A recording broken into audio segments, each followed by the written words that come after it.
जैसा, गुरु हो तो दयानंद जैसा, बाकी तो है बीमारी। गुरु हो तो दयानंद जैसा, बाकी तो है बीमारी। गुरु हो तो दयानंद जैसा, बाकी तो है बीमारी। हो गुरु हो तो दयानंद जैसा, बाकी तो है बीमारी। बाकी तो है बीमारी, बाकी तो है बीमारी। वो योगियती साधु था, वो योगियती साधु था, ये सब भोगों के भंडारी। गुरु हो तो दयानंद जैसा, बाकी तो है बीमारी। गुरु हो तो दयानंद जैसा, बाकी तो है बीमारी। सबकी तालियां ऊपर की तरफ एक साथ उठती हुई नजर आनी चाहिए हवा में।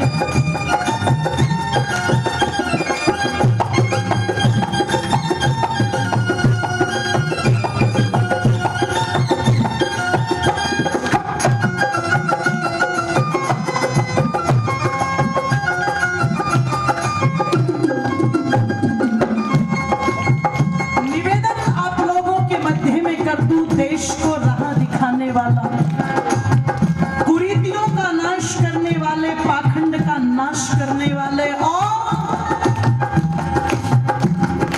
सत्य का दिग्दर्शन कराने वाले।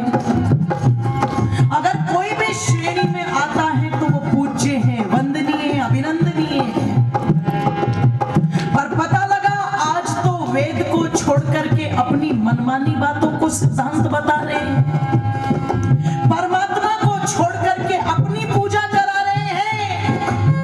और उनका क्या करोगे आप, जो बंदूक को मेज पर रख करके भोली भाली लड़कियों के साथ व्यभिचार रचा रहे हैं और बड़ी बड़ी कथाएं करके चेले और चेलियों को नचा रहे हैं। नाचो, अरे जिस देश के गुरु नचकइये हो जाएंगे और जिस देश के चेले और चेली नचकइये हो जाएंगे, जरा विचार करना वहां सुधार की गुंजाइश रह जाएगी क्या? बिल्कुल नहीं रह सकती। इसलिए गुरु तो ऋषि दयानंद, गौतम, कपिल, कणाद जैसे ही थे। और कैसे थे वो? तालियां खोल दीजिए ऊपर की तरफ।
उदयपुर आपसे दूर नहीं है और उदयपुर के राणा ने लालच दिया, कोई छोटा नहीं बहुत बड़ा लालच दिया, पर ऋषि दयानंद ने पल भर भी देर नहीं लगाई उसको ठुकराने। कोई बता नहीं सकता उनके समय में कि कोई कुटिया ऐसी हो जिस पर लिखा हो ये दयानंद की झोपड़ी है, कोई बता नहीं सकता। लालच नहीं, स्वार्थ नहीं, किसी प्रकार की कोई ऐषणा उनके जीवन में दिखाई नहीं देती। अगर उद्देश्य था तो क्या उद्देश्य था कि जो गुरु विरजानंद जी ने मुझसे दक्षिणा ली थी, कौन सी दक्षिणा? लौंग नहीं चाहिए रे दयानंद, तुम मेरी विद्या के बदले ये लौंग दे के मुझे खुश करना चाहता है, नहीं चाहिए तेरी ये लौंग, ले जा। अगर दक्षिणा देता है तो मेरी इच्छा से दे, गुरुवर मांगो तो सही। दयानंद आपके लिए अपने प्राण दे दे, अपनी चमड़ी के जूते बनवा करके आपके पैरों में डाल दे, आप आदेश तो करो। तब गुरु विरजानंद जी ने कहा था, बेटे आज आर्ष विद्या खत्म हो गई, अनार्ष विद्या का प्रचार। आज लोग वेदों को भूल करके पुराणों में फंसे हुए हैं। आज धर्म की आड़ में अधर्म का आचरण हो रहा है। मैं चाहता हूं तुम वेद ज्ञान के सूर्य बनकर के समस्त अंधकार को दूर कर दो, जीवन भर सत्य का प्रचार प्रसार करो, और जो कुरीतियां इस देश को खोखला कर रही है उन कुरीतियों को जड़ से उखाड़ फेंको। दयानंद मुझे दिखता है तुम कर सकते हो, बस यही दक्षिणा चाहिए। अपने गुरु को ये दक्षिणा देकर के चल पड़ा था परवाना बन करके, और जीवन भर गुरु के इस आदेश का बोलो पालन किया कि नहीं किया? धुन का धनी बन करके पालन किया। और कैसा था वो पालन? तो कहा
बिस्तर से उठ जाते हैं, चिंता के भाव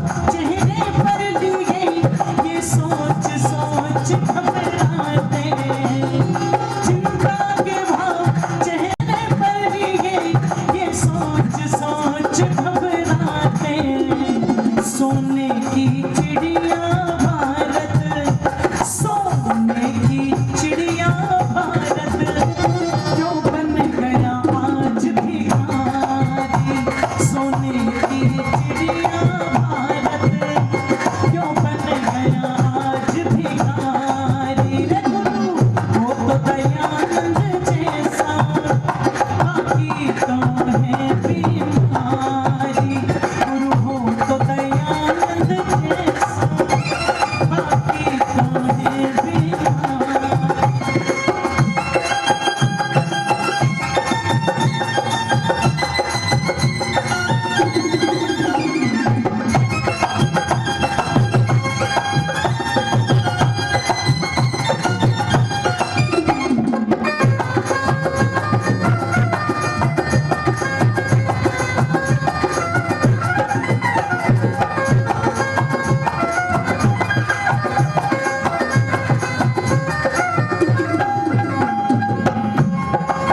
निवेदन कर रही थी आप लोगों के मध्य में चिंतन कीजिएगा। पता लगा कि एक दिन नदी के किनारे बैठे हुए हैं और नदी के किनारे पर बैठ करके ईश्वर का ध्यान कर रहे हैं। कौन? ऋषि। और जब परमात्मा के ध्यान में लीन थे तो ऋषि के कानों में आवाज आई और आवाज कुछ इस प्रकार की थी जैसे किसी ने नदी के जल में कोई भारी चीज डाली। आवाज सुनकर के ध्यान टूट गया और जब आंखें खोल करके देखा तो क्या देखते हैं, बड़ी दयनीय स्थिति में पतले से कपड़े को शरीर पर लपेटे एक स्त्री खड़ी हुई है, जिसने पानी में कुछ डाला और डाल करके कपड़ा जो था उसे लेकर के चली। रहा नहीं गया ऋषि से। पूछा, माँ कौन हो तुम? वो स्त्री रोते रोते कहती है, मैं एक विधवा हूं। ऋषि ने प्रश्न किया, पानी में अभी क्या डाला तुमने? वो स्त्री रो करके कहती है, अपने मरे हुए बेटे को डाल के चली।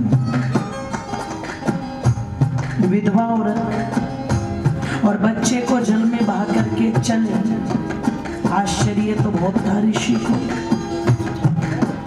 पर फिर भी पूछते हैं, बच्चे को डाल दिया, उसके साथ ये कपड़ा भी डाल देती है।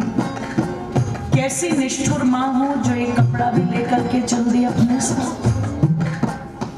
वो औरत ऋषि को कहती है, सन्यासी है ना, कुछ करना धरना तो पड़ता नहीं। तेरे चोले को देख करके लोग तेरे कदमों में लेटते लेटते फिरते होंगे, पर भारत के अंदर एक विधवा का जीवन क्या होता है ये तुम क्या समझोगे? पति के जाने के बाद कैसे जीवन को गुजार रही थी, और ये एक बेटा जो पति की आखिरी निशानी था, पर गरीबी की मार पड़ी, धन का अभाव, बीमार था, इसका इलाज नहीं करा पाई। और इलाज तो छोड़ो, इसका अंतिम संस्कार कर दूं उतना भी धन नहीं था। अरे अंतिम संस्कार तो छोड़ सन्यासी, मेरे पास तो इतना भी धन नहीं था कि अपने बच्चे के लिए कफन भी खरीद सकूं।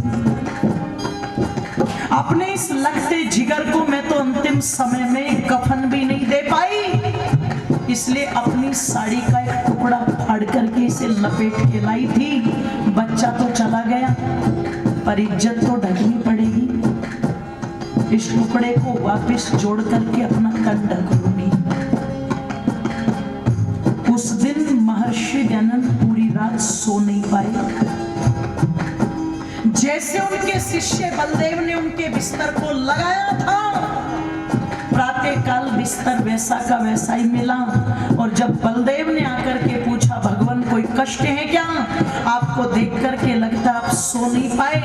तब ऋषि ने कहा, बलदेव तुम सत्य कहते हो, मैं सो नहीं पाया।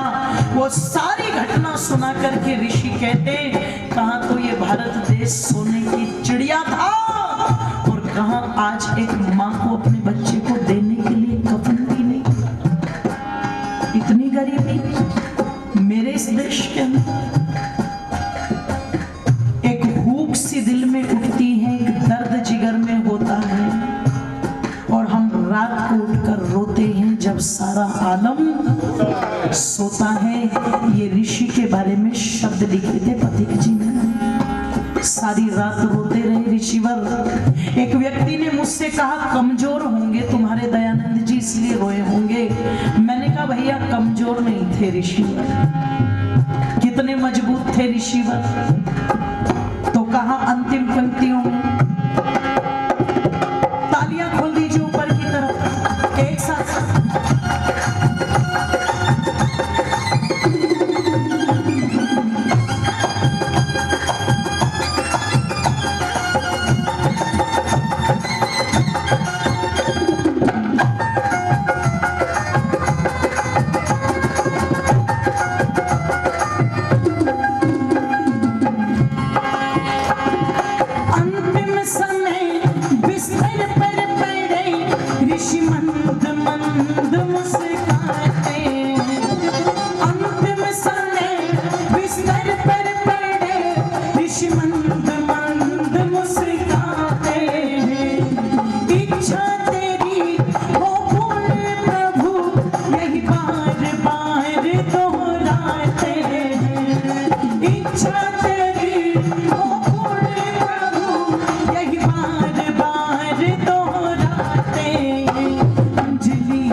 साधु था।